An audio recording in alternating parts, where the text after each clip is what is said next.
Okay. Hello, everybody. Welcome to this brave new world. My name is Tom Block. I am the founding producer of the International Human Rights Art Festival. And I want to say it is challenging. Obviously, there are challenges to this new world, but there are some really wonderful aspects. For instance, we usually produce our work in a specific time and a place, usually a theater in New York City. And if you want to come to our work, you have to be in New York City at that time. But because of this brave new world, we have participants from all around the United States, from Maine to Florida, from California to New York City, and from many, many countries, which is really exciting. I'll name a few: Bangladesh, India, Nepal, Scotland, Singapore, Venezuela, Peru, all across Africa, and all around Europe. So that is really an exciting aspect of this, this way of producing work. And I thank you all so much for participating and joining us today for today's program. The International Human Rights Art Festival operates at the intersection of art, society, and spirit. And what we try to do is we try to alchemize the energy, the passion, the talent of artists and thinkers and activists like you'll see today into a force for social change. So we do more than just use our work to present human rights issues. We engage and work with change makers and decision makers, such as politicians, major American politicians in Congress and Senate, international activists, and other activist organizations. We highlight work, and you'll see this today, that is based in what we call the mystical activist I am or I should, as opposed to presenting work which points fingers, is based in anger, or simply vents frustration. We really want to provide a positive energy as the energy, the power that we use to engage with the social leaders. Our watchwords are courage, integrity, passion, vulnerability of the presenter, and engagement with the wider social leaders and social world. We want to interact with change makers and decision makers using the passion of our work to really influence them. Our work includes quite a number of growing and expanding list of things. We have our signature week-long festival, which this year will be, it's currently scheduled for April 26th to May 2nd in the East Village. We are also talking to and planning on taking this festival to Washington, D.C., Dallas, Texas, and Glasgow, Scotland, again, after this whole situation passes. We have a Pushcart Prize nominating literary magazine where we've published more than 100 works from around the world, activist literary works. We have a series of creative prize programs like the Creators of Justice Literary Award, which we just awarded in July, and the Art of Unity Creative Award, which is currently open for calls with another group called Yahad Nunam Mid-America.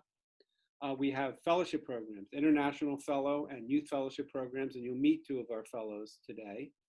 We have a direct action program, which provides direct support to artists, activists at risk around the world, which is, again, a really important aspect of engagement, supporting these people. And you'll meet poet-in-exile and Mbizo Chirasha at the end of the program today. And then we have a recording arm where we record and present music and video and film and other digital media all around the human rights issues. We hope you will enjoy this digital introduction to our organization, and we're certainly always looking for more energy and ideas and partnerships. So if you're interested in becoming more involved, please contact us through the website, which is IHRAF.org, and we'll send this information around the chat so you have it. But we love to create new partnerships, and certainly with the international community we brought together today, we want to continue to reach out with our message and with our model of using the passion and the talent of art to intersect with the social structures that really create the world within which we live. So today's program will be, first we're going to have a Venezuelan singer-songwriter, Luis Delias, who's going to sing and talk about his work. Then our youth fellow, Menon, who created the first youth anthology. We just published this a couple weeks ago, bringing together I think about 20 youth artists and activists, all 21 and under, showing kind of the new energy, and she's been a wonderful addition to our team. Then we will hear from Dee Who, who's normally a subway musician. I actually heard him on the E train in Queens and got his card, and now Dee is part of our production team, musical team, and he's got a really beautiful, powerful, personal voice. And then we'll finish our afternoon with Mbizo Chirasha, who is a Zimbabwean activist and poet-in-exile. He's joining us from an undisclosed location in East Africa. And it will be really exciting to hear from him about his work on the front lines of using art to spur social change. So we also have with us today our newest board member. We're very excited about that. And so I think she's going to say just a couple words. And I would like to welcome Jessie Lee. Jessie, thank you. You're on, Jessie. All right. Hi, everyone. So great meeting you all. I wanted to thank you for joining us today. So a few things. If during the performance, please unmute. Please mute yourself and make sure that you put in a spotlight at the speaker view so that you can see the performers. And the other thing is we are recording, as you notice. I want to make sure that you're aware of that. And then also please put any comments or any questions, any information you want to share with the group in a chat box. And there's a reaction button at the bottom, and we'll be all monitoring those things. So anything that you can share your thoughts and your excitement would be great. So thank you for joining us. And so we're gonna go ahead, hand it off to Louis. Hi, Louis, you're on.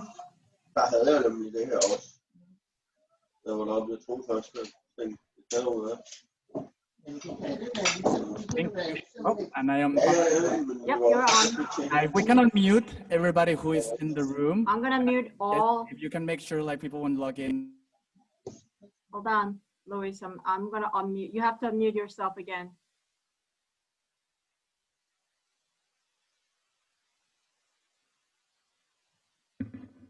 Okay, Louis, were you able to unmute? Yep, excellent. Hello, can you hear me? Yes, yes. Awesome. The other thing you can do is like pin my video, and I think I'm ready to go. I shall remove these headphones to get into space. My name is Luis Delias. Thanks everyone for supporting IHRAF. Thanks everyone for just being a part of this. Pandemic keeps us away, but we can still be close. So I'm gonna play some of the new stuff I've been working on. Hope you enjoy.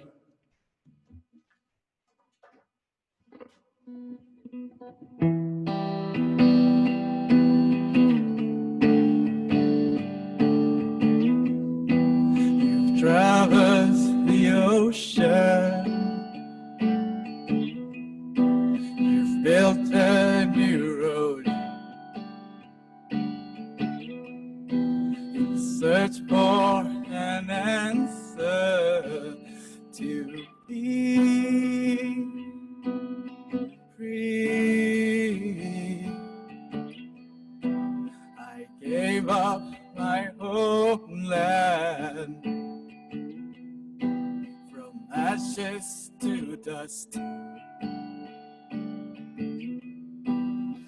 fled from my sorrows to be free. Just like the albatross will find a way, we'll fly our path that won't leave us astray. Just like the albatross will find a way, we'll thread new ground, we'll let our sound find its way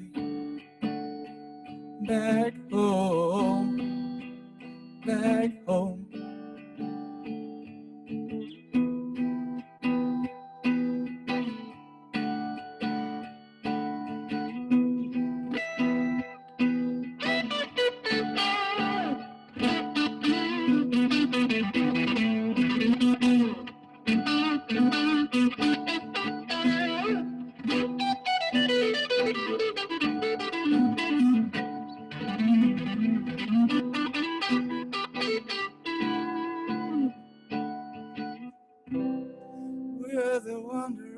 wonders, we're the same as you, yearning to be free. We're the wanderers, we're the same as you, yearning to be, yearning to be, yearning to be free, yearning to be. Just like the albatross will cease today, we'll fly our path that won't leave us astray. Just like the albatross will find a way, we'll tread new ground, we'll let our sound find its way, find its way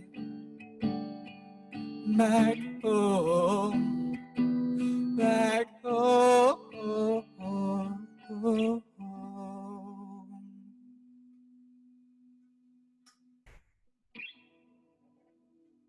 The next song is inspired in people who inspire us long after they're gone.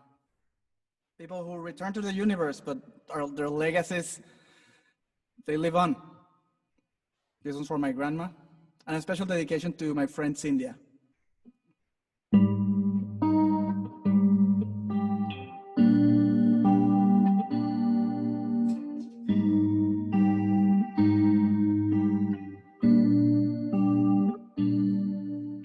Mira adentro, mira arriba, tierra firme a la deriva azul.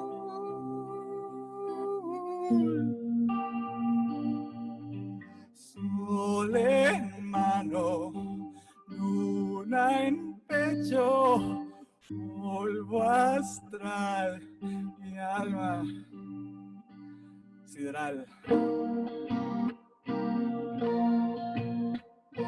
Flota lejos, estrella de la oscuridad.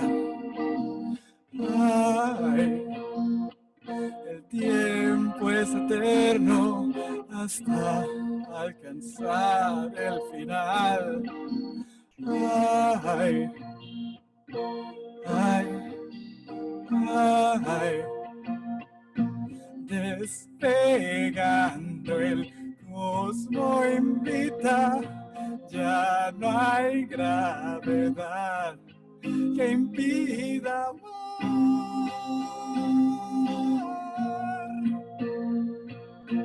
Llama al aire, llamas vivas en tu recuerdo, el cielo se hace mar.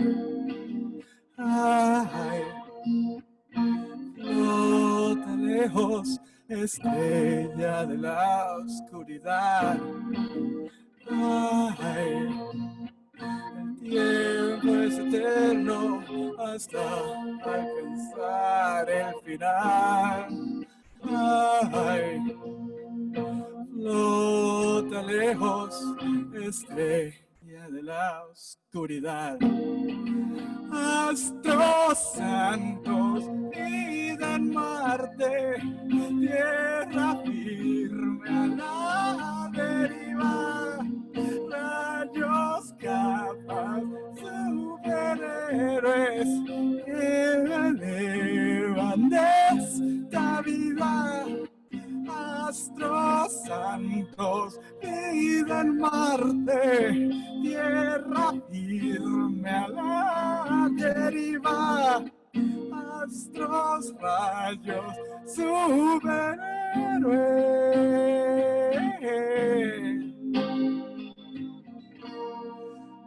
Astros, vida en Marte, a la deriva, rayos,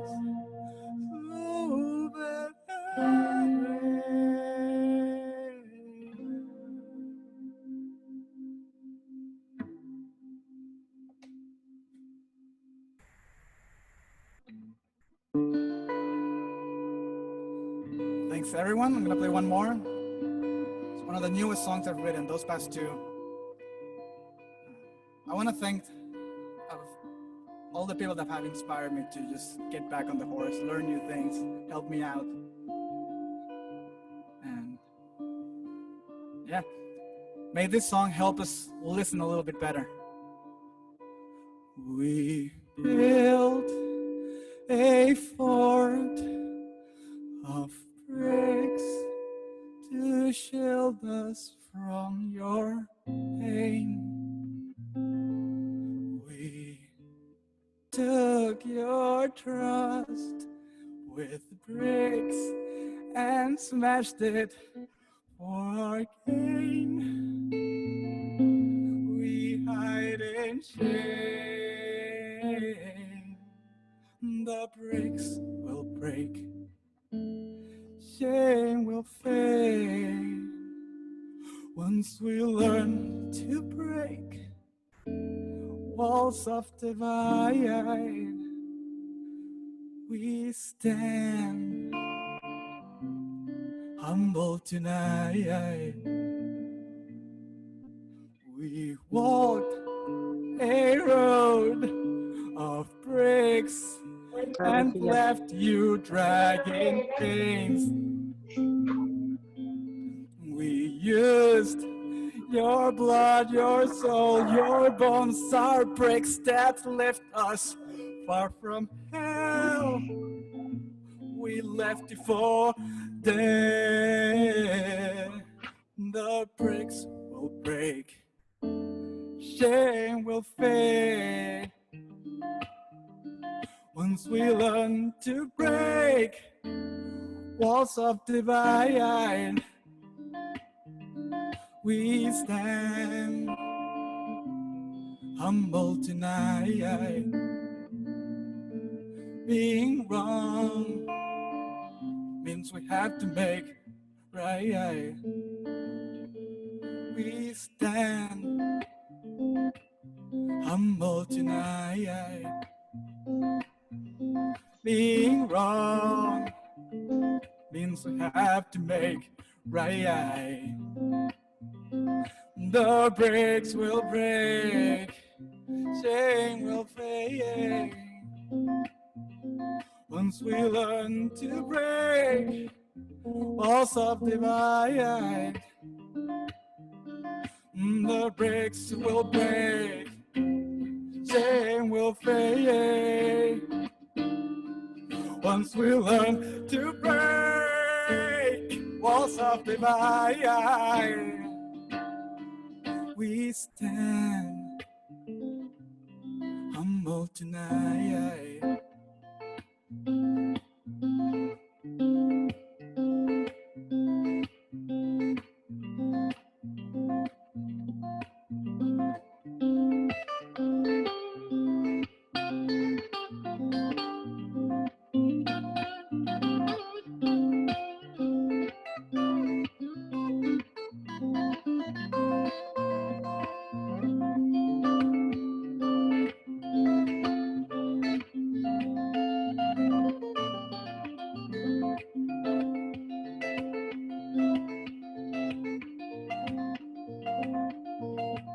We stand,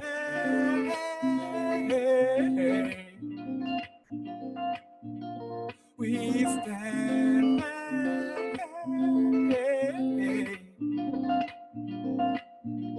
we stand,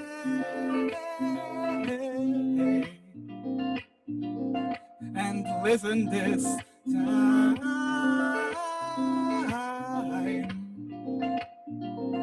And listen this time.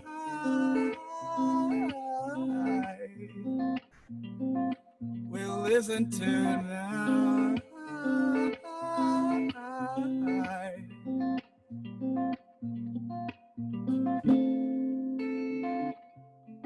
Listen tonight. We stand. Yeah.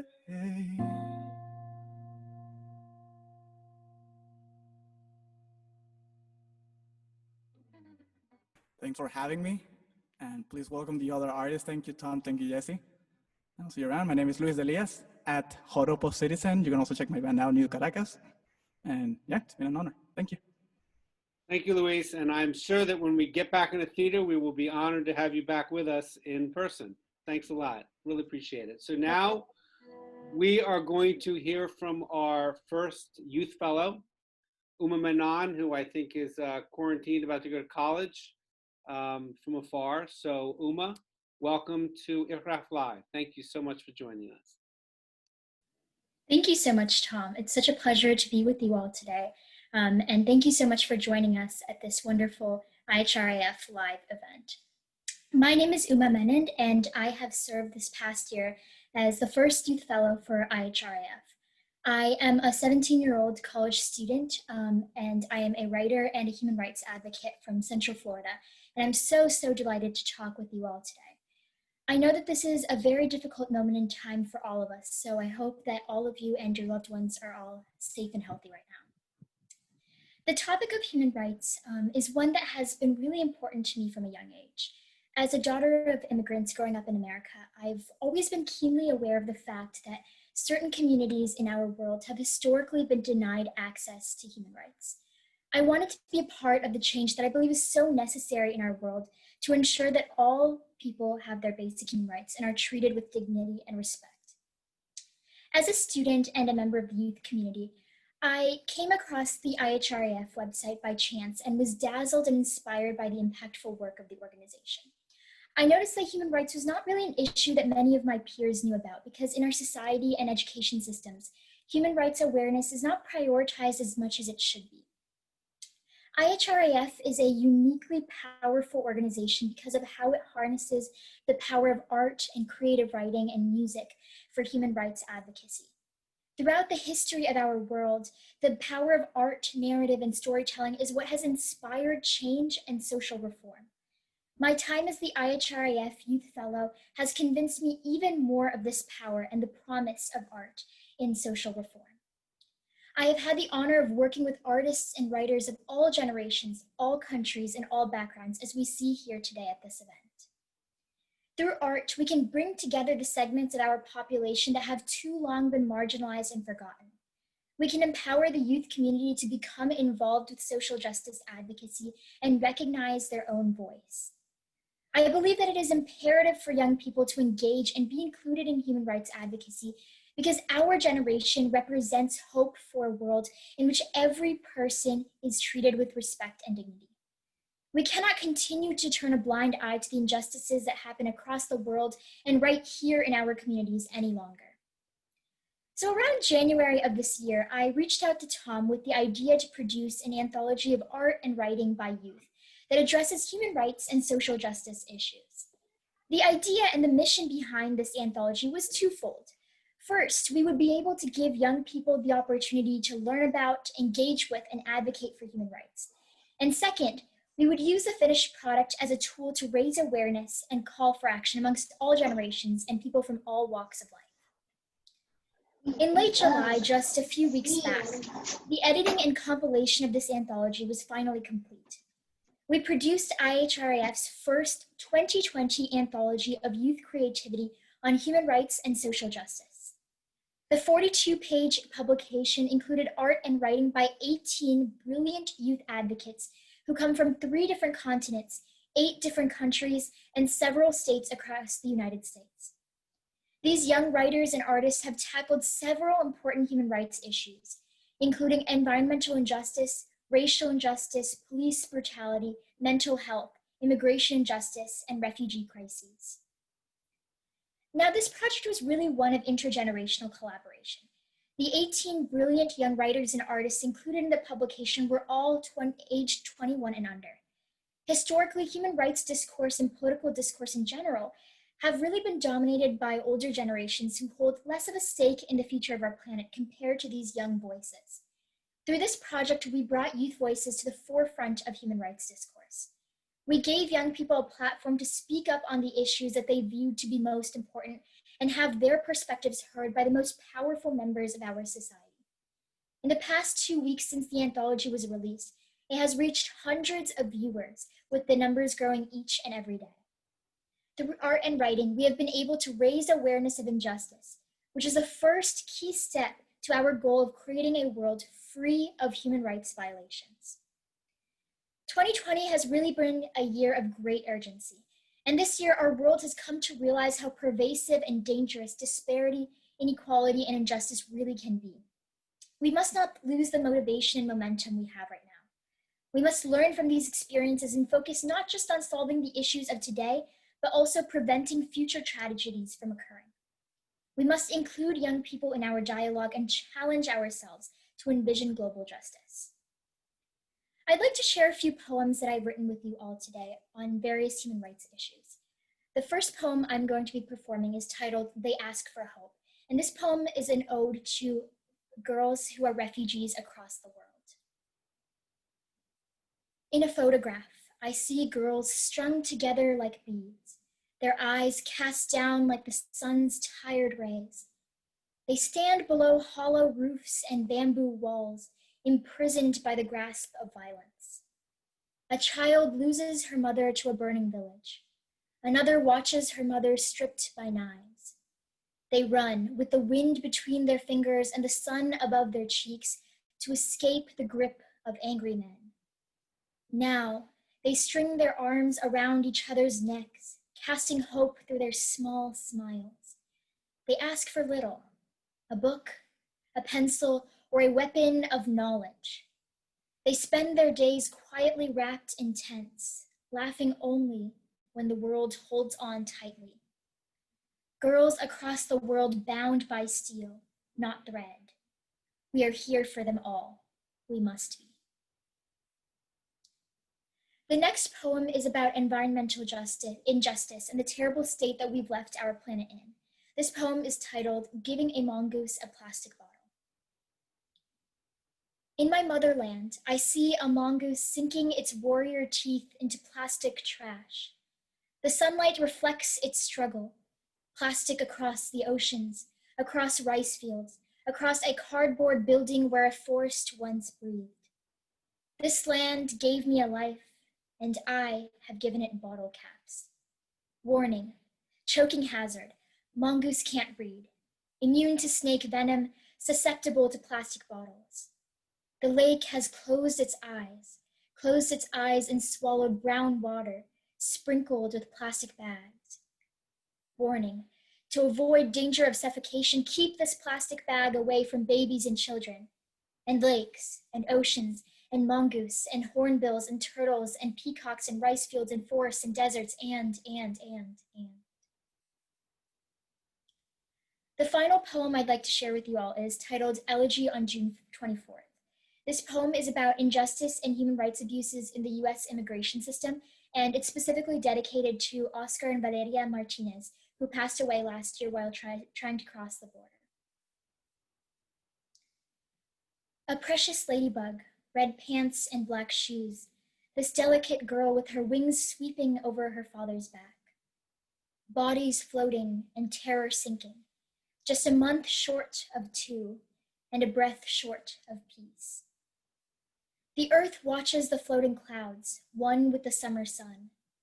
Desert sands come bringing the news as the noise lightly dies away. The border slowly swims away, drowning in its own sin. Monday's coastal report has arrived.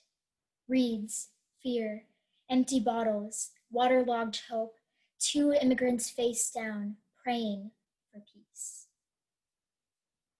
Thank you so much, everyone, for your time and attention. I encourage you all to visit IHRAF's website and especially read the 2020 Youth Anthology, and please share it with your friends and family. Thank you so much all for your time. I really appreciate it, and it was my pleasure to speak with you all today. Thank you. Thank you, Uma. Uma, hold on with us because we have a question from Nevin Hack in Bangladesh. She was one of our youth, I believe, one of our youth writers in the anthology. And she asks, how can I start a campaign against bullying in my country, Bangladesh? Do you have any thoughts on that?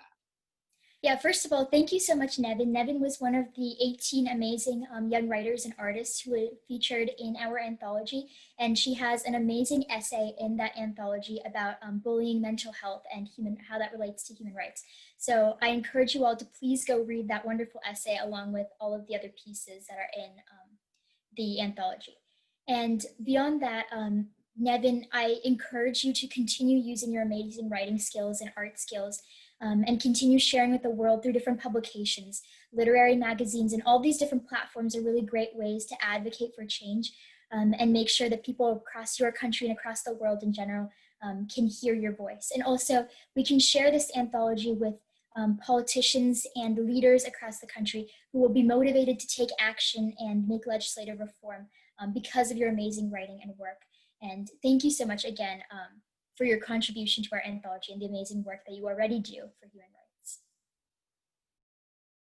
Okay, Uma and Nevin, if you want to contact us, we can talk about possible steps you could take through the International Human Rights Art Festival, perhaps starting some kind of discussion groups or starting some other kind of projects down there, because it is an important human rights issue that is not always at the forefront, but it is certainly the kind of thing that really can affect a young person's life. I mean, many of us have experienced that in the course of our lives, being bullied. Next up, we are very excited to welcome returning subway singer-songwriter, found in the subway literally on the train in Queens. Please welcome Dee Who. Dee, take it over. Take it over. Howdy, I'm Dee Who, and I'm here with songs for you. We have some really special people with us here today. We have Mbizo Chirasha coming up. He's a poet-in-exile, a man who cannot return to his own home. Here's a song about, it's a love song about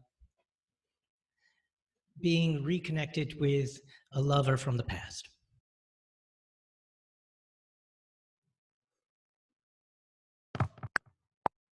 Oops.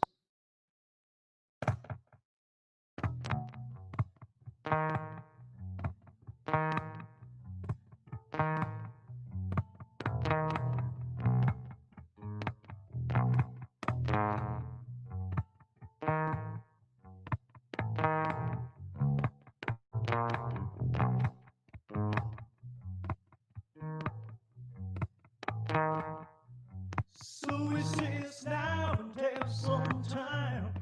Here you are and yet so far behind. You're closer than realized. People tell me to let you go, but you know they just don't know what I know.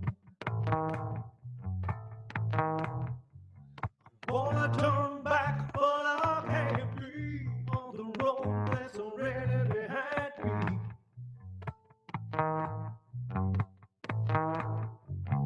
It's so hard when it's time to go.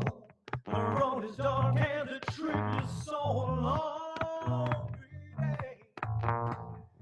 All I know is it might be nicer with you.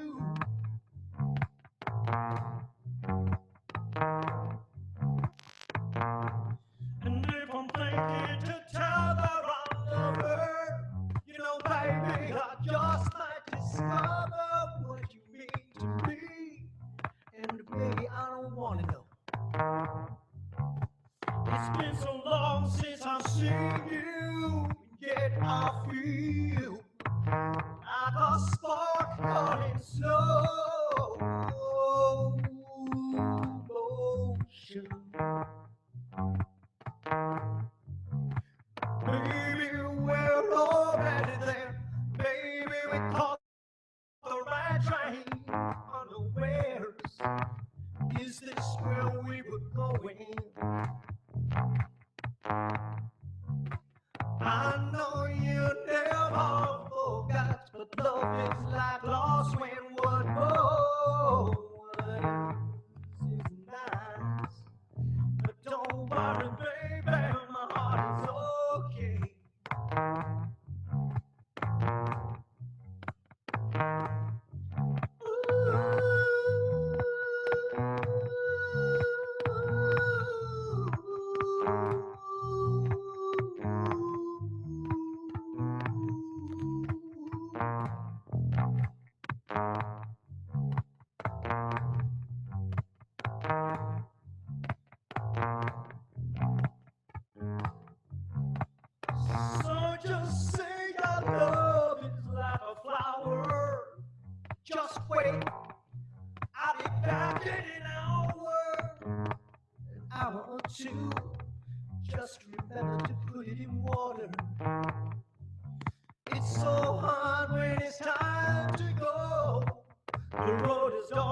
and the trip is so long, baby.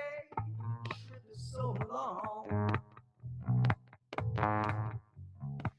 I know you never forgot, but love is like lost when what was is not. But don't worry, baby, my heart is okay. But don't worry, baby, my heart's okay. Oh, oh, oh, my heart is okay.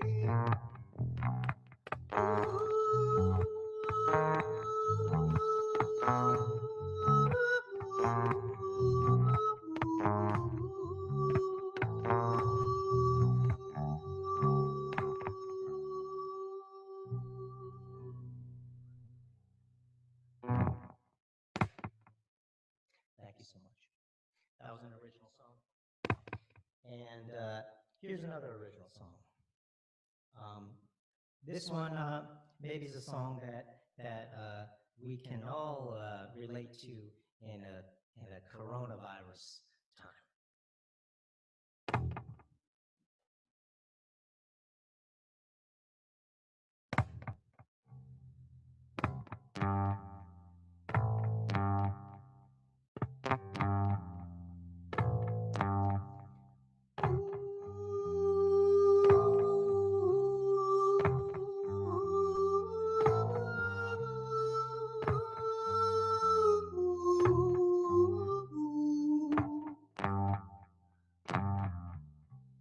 Drop the anchor and loose the chain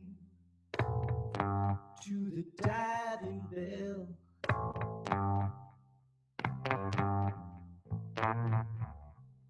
Going under deeper, far away from everything. Ooh, I should be afraid of drowning in this forsaken place with you.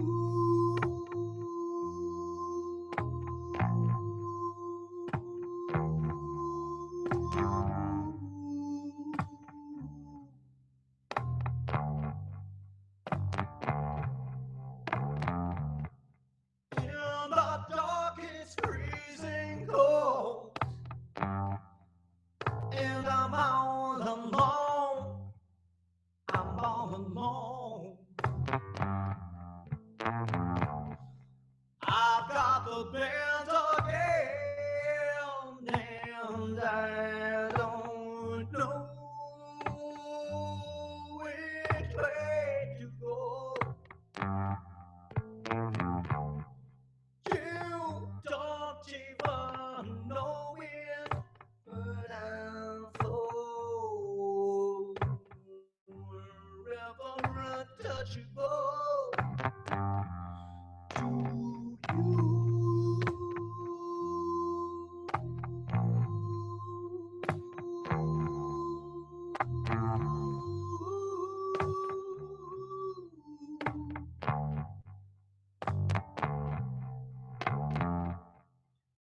Now what really gets you in here is the compression of the heart.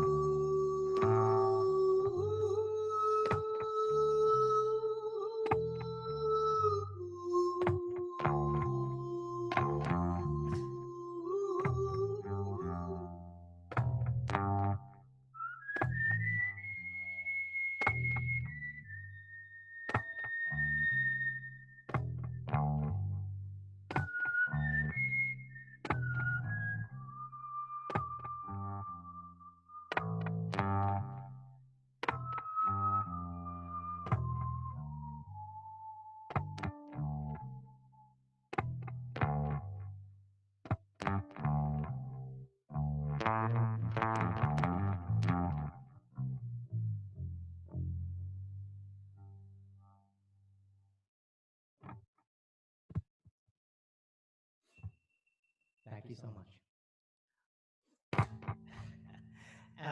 And we got time for one more? Bring us one more, Dee. All right. This one is a gospel song that was a favorite of an old friend of mine.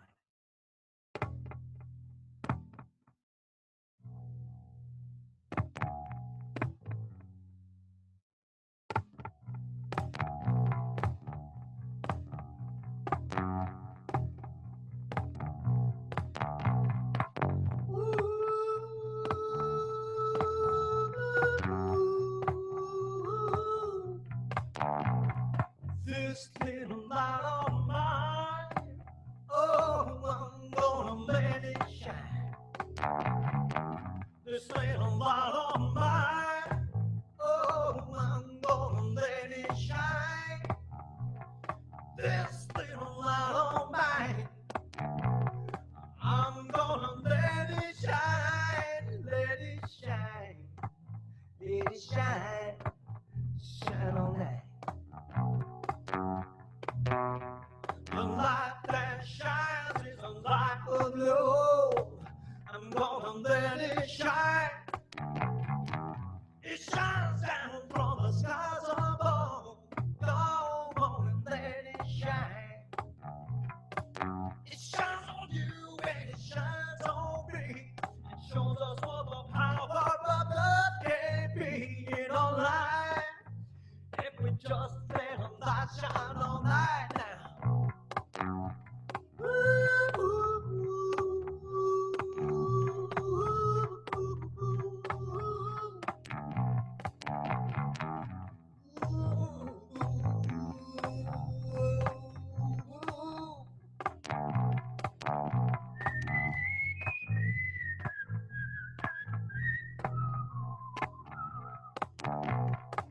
I'm gonna let my light shine for right here, alright.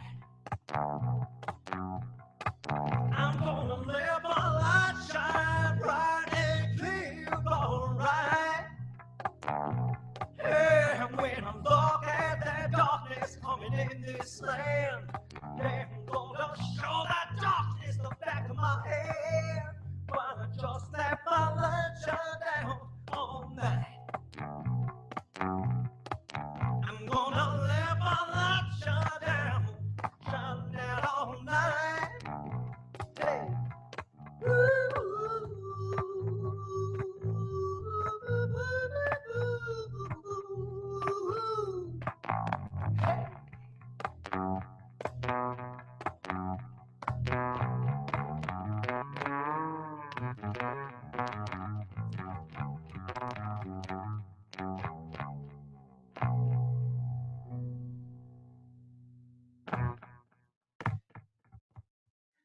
God bless each one of you. Stay safe. Thank you so much.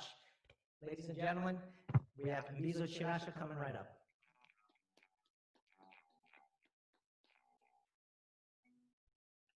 Thank you, Dee Who. And now we will introduce. Stay safe. Thank you so much. Thank you, Dee. Gentlemen, we have Mbizo Chirasha coming right up. And working with Mbizo since October 2017, and I think it's been just Thank you, Dee Who. And now we will introduce. Thank you, Dee. So Mbizo, please take it away. Tell us about yourself. Thank you, the director and the producer of IHRAF, comrade brother leader, Tom Block, our new board member in the IHRAF train or cruise ship, Jesse Lee, our international youth fellow, Manon,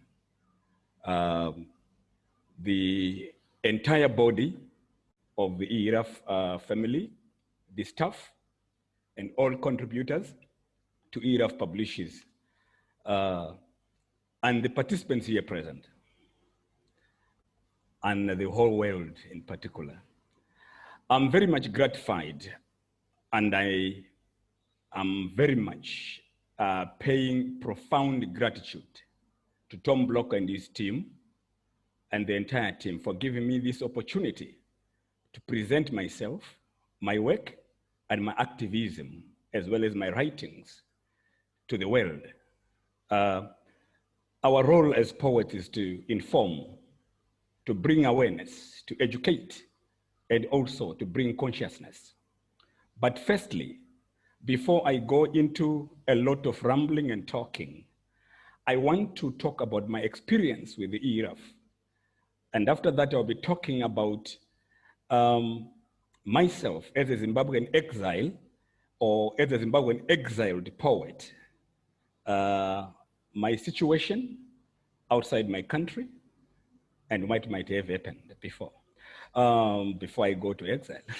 Okay, so IHRAF for me is a platform and space for social justice,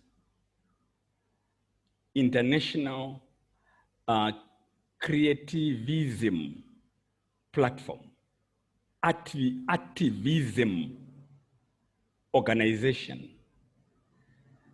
a human rights festival that uses arts and creativity to communicate truth, to communicate non-racial messages, to communicate human tolerance messages, to communicate social justice, to communicate human rights, to communicate good governance, to communicate non-religious messages, and they are very apolitical in nature and in principle.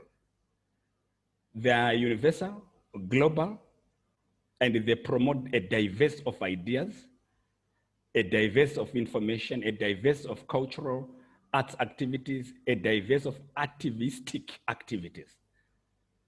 So this is an organization where they don't have enough budget, and their budget doesn't match their creativity.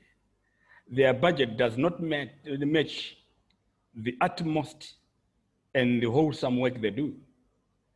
They do the biggest work that can be done by people who are worth millions and billions of dollars. But with their small space and with their small budget, they do greater work. And they've actually brought us together as international arts activists, as poets, as writers, as actors, as singers, as arts promoters, as filmmakers, to speak human rights, to speak about us, to speak about people, to speak about humanity, to speak about peace, to speak what really matters in this world. So Tom Block, I always call you my friend, producer emeritus, and all the work that you're doing with the staff at IHRAF and the board members at IHRAF and the advisory council at IHRAF.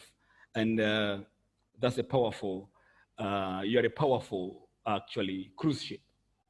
Aluta continua. I want to, lastly, on IHRAF, on the IHRAF statement, I want to lastly welcome our new friend, comrade friend, very diverse, very communicative, very aware, and very assertive, Jessie Lee. Thank you for joining this train. It's a good train to be with, yeah. So what they've done to me is like they've probed my activism as IHRAF. They've actually diversified my worldview, my perception towards a number of things. They have made me to realize that what I'm doing is important and is valid for my country, for my continent, and the world. So I left Zimbabwe in 2017, February, after a serial of attacks and a serial of hauntings and stalkings and a serial of attempted abductions. That was in 2017, because I was writing the truth, I was speaking the truth, and I always speak the truth to power. My first attempt of attack was when I was sleeping in my house and I was electrocuted in my head. And the moment I got consciousness, I realized that there were cars that were driving off my house. And there were a lot of people that were actually standing by my window, and my window was open, but when I slept, it was closed. So these are issues that really, that was my first attempt, and it was followed by cars that really stalked me everywhere I go, to performances, to friends, to relocations. One time at a certain relocation, I found a person during the evening hiding in my orchard, and that person was wearing a uniform, which actually belongs to anything that is the state uniform security. And luckily I had somebody who spotted that person. Me, I didn't have spotted that person. So that person ran away because we were two. I think if I was alone, I was just going to be killed. And then I left and relocated to another place where electrical gadgets or security gadgets were placed on my doors, my entry door and my sleeping door. So I had to call people who understand things of security to tell me what was it. They tell me those were gadgets for recording. And that's when I decided that I had to leave the country. I left my country on the 4th of February 2017, and I never returned back because I don't know what is in stock for me. My question to my national government and the leadership of the country is, if these abductions are done by the third force, I know each and every country have security forces and intelligentsia. Why are these people who are the third force are not exposed and brought to book? That's my question. If these abductions are done by the third force, or if any persecution in our country is done by third force, why is it that our statecraft, which is well known international of its intelligentsia, military intelligence, and police intelligence, which is well known in SADC and has contributed much in United Nations peacekeeping missions and in SADC and African Union peacekeeping missions, not able to excavate and mine out this third hand that is abducting, that is persecuting, that is violating the rights of people to speak free. My message is, it is now time for any civilization or any democratic civilization to respect the rights of those who speak truth to power and to respect the space of those who speak truth to power. There is no one who is interested to live in an exile, and there is no one who is happy to be a vagabond, to be a refugee, to be called names in different countries, and to hide every day. It is painful. Sometimes you suffer nostalgia because you speak truth. Speaking truth is not unpatriotic. Speaking truth is patriotic because you are calling for positive change, you're calling for justice, you're calling for peace, you're calling for the respect of human rights, you're calling for good governance. My other message to my national government is, it's now time to listen to the voices, to dissenting voices. It's now time to listen to these voices like us, poets, writers, and dramatists or comedians, and even journalists, so that we can build a country that is based on freedom of expression, that is based on truth, that is based on the principle of proper and practical democratic institutions. And my message to opposition politicians in my country, it's time to be practical, not also to only complain, but to be politically practical, not to be pushed by Western forces to speak lies, but to speak the truth. And because the truth only can build our nations. Sometimes it's so tiresome and it's so painful to realize that the same opposition that speaks democracy does not practice it. And the same opposition that you look up to when things go bad, they don't see you.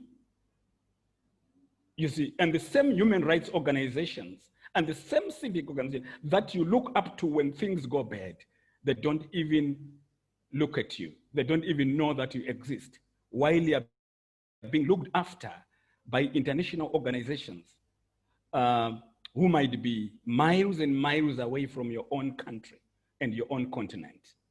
And it's so pathetic that we're in such a situation, and we need to stop that nonsense, the nonsense of silencing voices, the nonsense of discriminating who we need to support as civic organizations, because the issue of class in civic organizations and the human rights projects is also taking place, where there is a pyramid.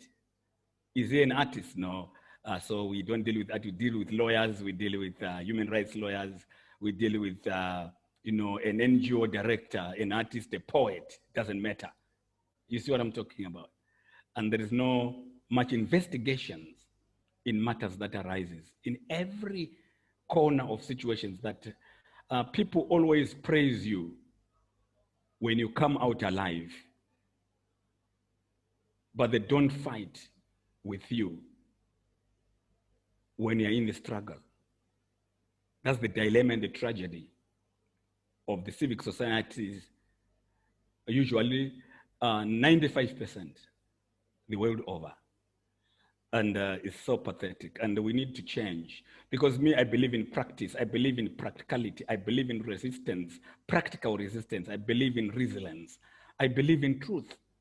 Truth only will set us free. But one thing I want to say for sure is the first organization as an international body to realize and recognize the amount of need that I required in 2017 and the amount of pressure that I was in and the amount of work and practice that I was practicing is IHRAF. That's why we are here today, because they also respect resilience, they respect practice, they respect truth. That's why we are sitting together today after 3 years of working together. So I'm happy to be here. Let me go into my poetry. I'm going to read a set of poems, very variegated, diverse in nature, not only politically motivated, but also with some dose of cultural activism as well, and some dose of confectional poetry as such.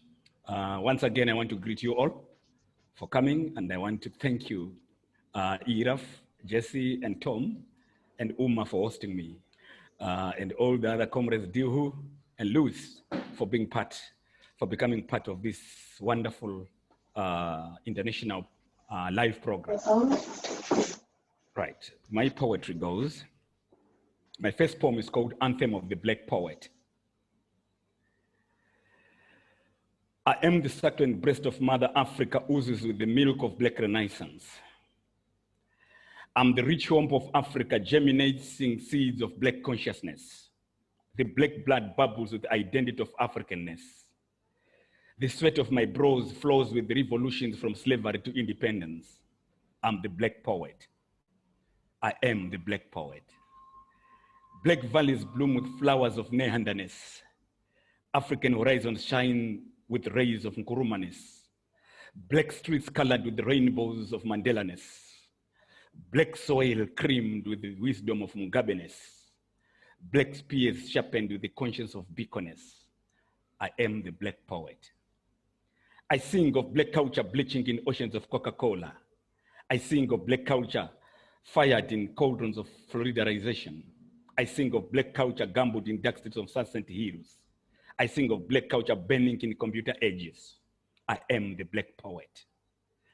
I sing of black kings and black people. I sing of dead souls of black history. I sing of rising spirits of black consciousness. I sing of rising souls of black emancipation. I sing of the rising spirits of Pan-Africanness. I am the stone you left for the dead. I am the tree bark oozing blood of age. I am the riverbed flowing with the mucus of age. I am the black poet. I am the affidavit of black empowerment that requires your stamp. I am the title deed of black emancipation that needs your signature. I am the memorandum of black reparations that needs your fingerprint. I am the certificate of black repatriation that needs your identity card.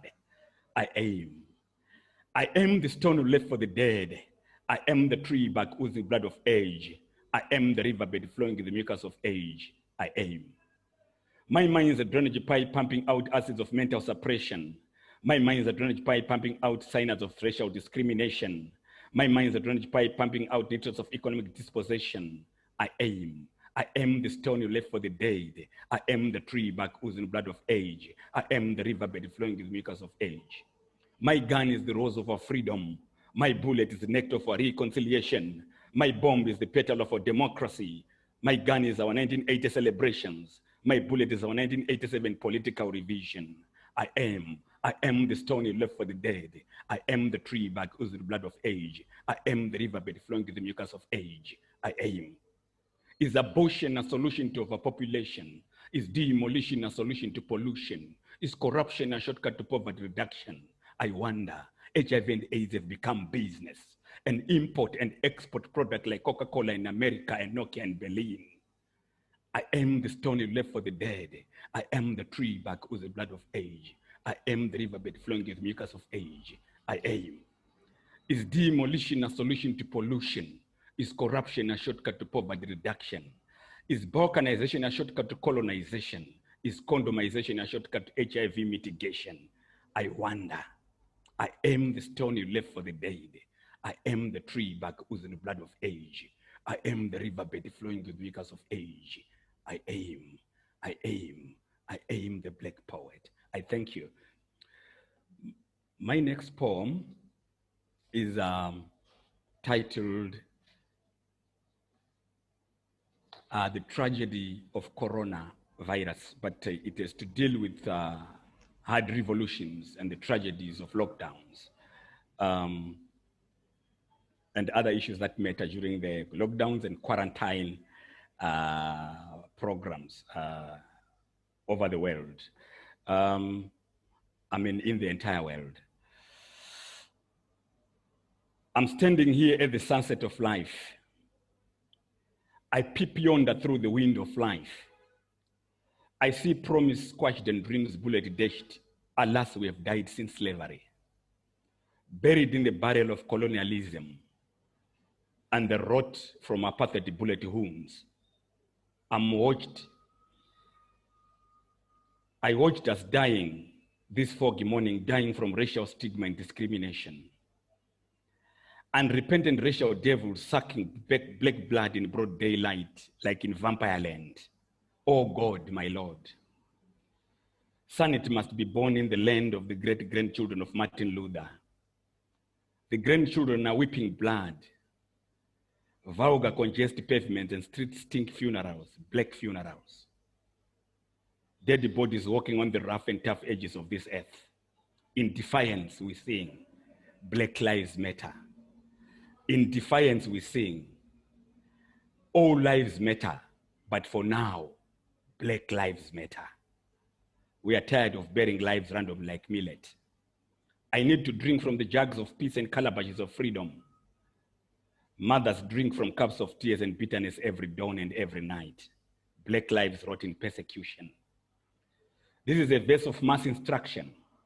I'm the voice of mass defiance. Death was not made for blacks alone, and life was not made for whites alone either. Dear Comrade Butcher, throw away your gun and sing a soprano for peace. Swallow bullets and belch revolution to the land haunted by ghosts of death. Black is not a generational curse. Black is beautiful. Black is chocolate. Black is excellence. In defiance, we sing, all lives matter, But as for now, Black Lives Matter. In defiance, we sing, all lives matter, but for now, Black Lives Matter. I'm sitting here between Saturn's edge and death. Buses cough out influenza, whooping cough and COVID-19. These menacing cantankerous devilish triplets. Passenger trains vomiting the burden of sweat and the snot of poverty. Penury sneaking into my ragged pocket as hunger stares starkly into my famished apparition. My worry-beaten frame shakes as COVID-19 kills a dozen and the gun eats another dozen. I watch death, read death, and hear death every day. I cannot attend the funeral. The lockdown and this satanic brother quarantine are a reality. A harsh reality, a traumatizing reality. I await in anticipation the shining moon to be mine friend at night. Alas, I see shadows haunting. The moon is dying. The glow is feeble and frail. It weeps at black funerals and COVID-19 burials. And this morning, like other mornings, mothers carry death on their sweat-soaked backs like live babies. We are spent forces ready to explode. Cantankerous quarantine blows out the promise. Lockdown, quarantine's twin brother, locks our consciences inside in the devil's wardrobe. Anthems are long dead. We sing epitaphs and eulogies even for rogue comrades and delinquent sisters. For this pandemic has laced our oxygen with poison and chocolates of death. The killer pandemic kills even mangy dogs. Its butcher's knife is like an abattoir. Raise your palms and refuse. Raise your palms and refuse. The dress code is a mouth nasal mask condomizing us against COVID-19. This rough morning gossip graphite is written on street lampposts. A small island country by the sea, Madagascar, is free from the devil's spike. They drink a concoction and the concoction becomes the healing. Bravo. Thank you.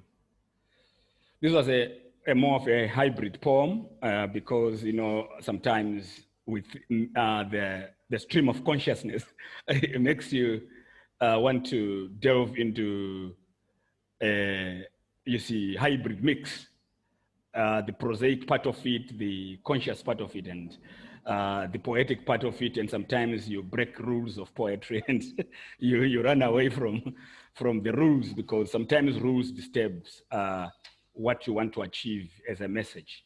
Because for me, I really believe that the message is the greatest thing than anything else. So my next poem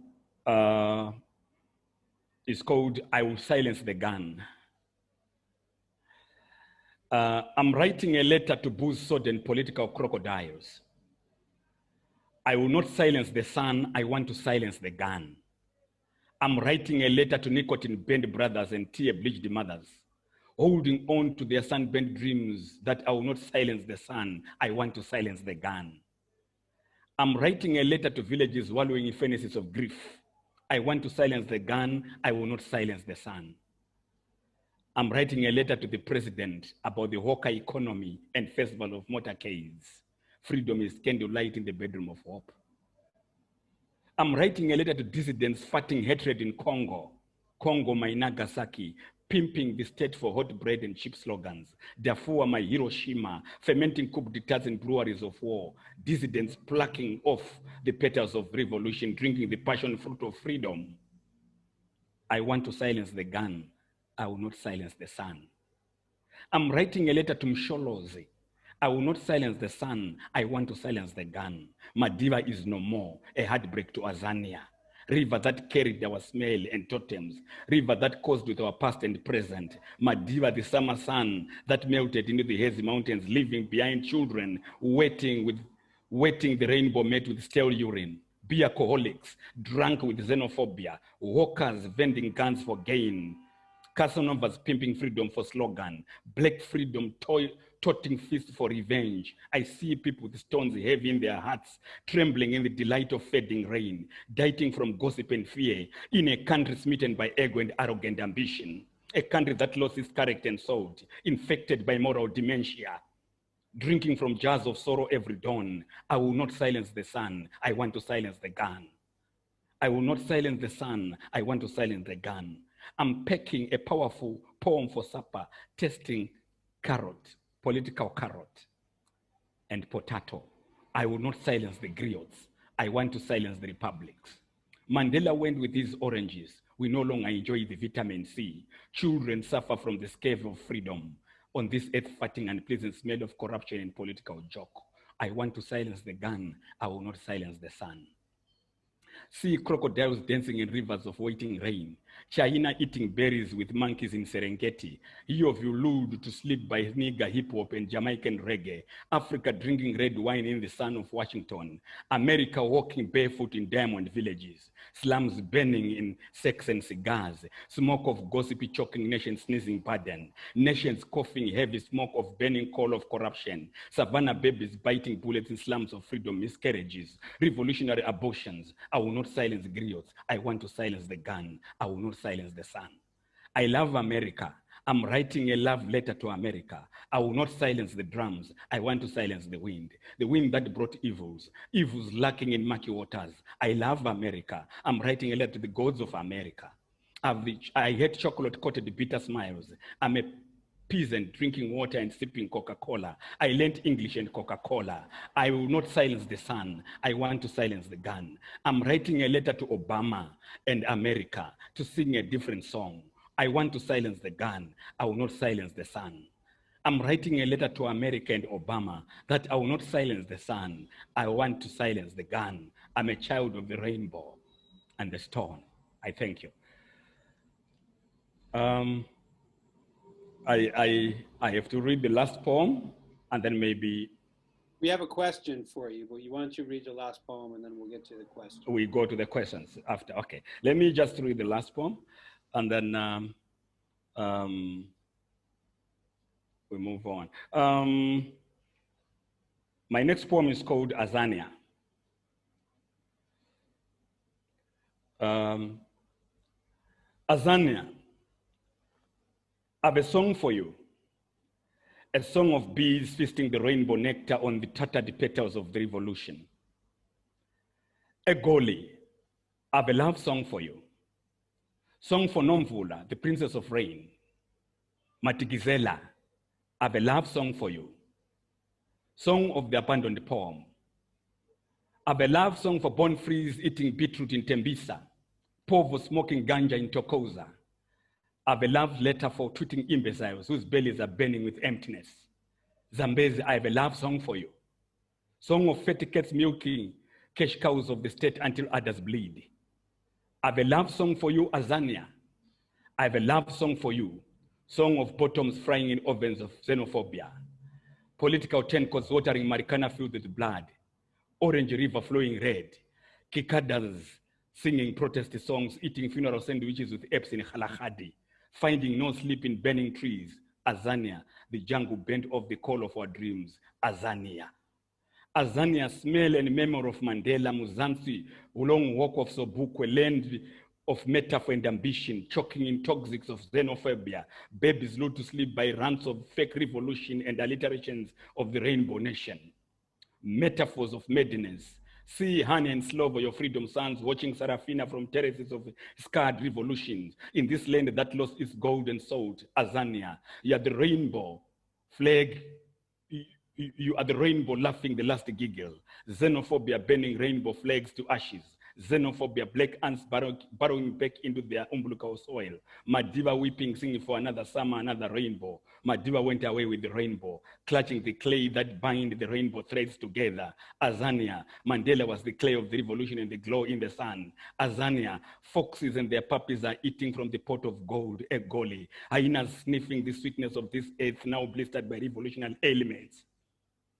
See the heartbeat of Soweto carrying the soil of Madiba forever. Poverty saluting the sun. Cockroaches drinking the milk of freedom. Azania, you reap the freedom, not the fruits of freedom. The red sun and the bruised rainbow. Azania.